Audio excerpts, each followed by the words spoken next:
యెహోవా ఏమైంది, ఆ వైపునకు సంచరింపగా బలమైన పెనుగాలి, భయంకరమైన పర్వతములు బద్దలైపోయాయి, శిలలు చిన్నాభిన్నములు అవుతున్నాయి. కానీ యెహోవా ఆ గాలి దెబ్బ యందు ప్రత్యక్షము కాలేదు. భూకంపం వచ్చింది. ఆ తర్వాత భూకంపం అంతా వస్తే యెహోవా ఆ భూకంపములో ప్రత్యక్షం కాలేదు. ఆ భూకంపమైన తర్వాత మెరుపు పుట్టింది, కానీ ఆ మెరుపునందు యెహోవా ప్రత్యక్షము కాలేదు. ఇప్పుడు యెహోవా ఎక్కడ ప్రత్యక్షమయ్యాడో చెప్పాలి, కానీ వాక్యం ఇక్కడ కాలేదు ఇక్కడ కాలేదు అంటాడేంటి? అంటే మహాద్భుతములు గడగడగడగడగలాడిపోవాలి. నేను ప్రార్థన చేస్తే అంతా దాని ఏమంటారు, వణికిపోవాలి. వాటిల్లో కాదు దేవుని ప్రత్యక్షత.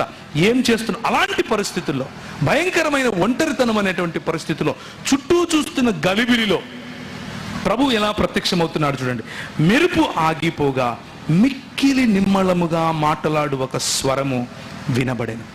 నీ మనస్సును మోసపరచుకోకుండా ఉంటే మిక్కిలి నిమ్మళముగా మాట్లాడు ఒక స్వరం నీకు వినబడుతుంది. ప్రియులారా, నీ ప్రవర్తనను మోసపుచ్చుకోకుండా హెచ్చరించిన మాటలను మనసులోకి తీసుకుంటే మిక్కిలి నిమ్మలముగా మాట్లాడు ఒక స్వరము మీకు వినబడుతుంది.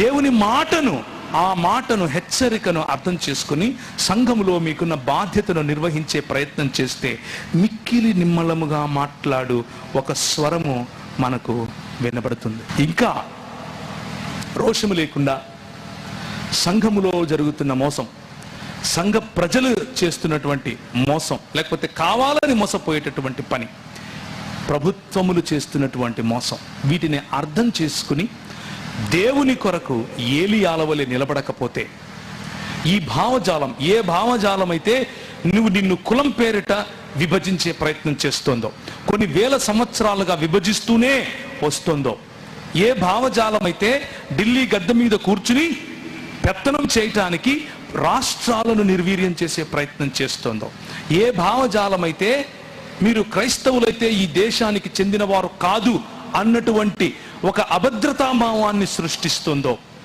ఏ భావజాలం అయితే దళిత బలహీన బడుగు వర్గాలకు రావలసినటువంటి హక్కులను హరించే విధంగా ఈ మన దేశ రాజ్యాంగాన్ని మార్చే ప్రయత్నం చేస్తోందో, అందరూ వింటారని అనుకుంటున్నారా? వినడం కోసమే మాట్లాడుతున్నాను.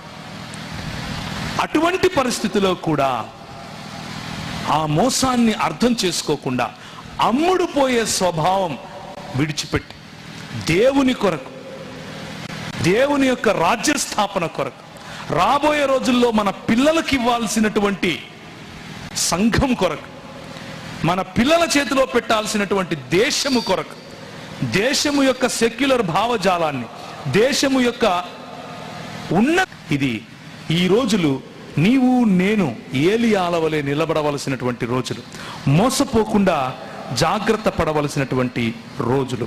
మన మనసును, మన మాదిరిని, వాక్యమును లేకపోతే మాటను, ఆ మాటలో ఆ మనసుకు, మాదిరికి, మాటకు ఇచ్చినటువంటి హెచ్చరికను గనక మనం సరిగ్గా అర్థం చేసుకుంటే మోసము అన్నటువంటి హెచ్చరిక కూడా మనకు అర్థమవుతుంది.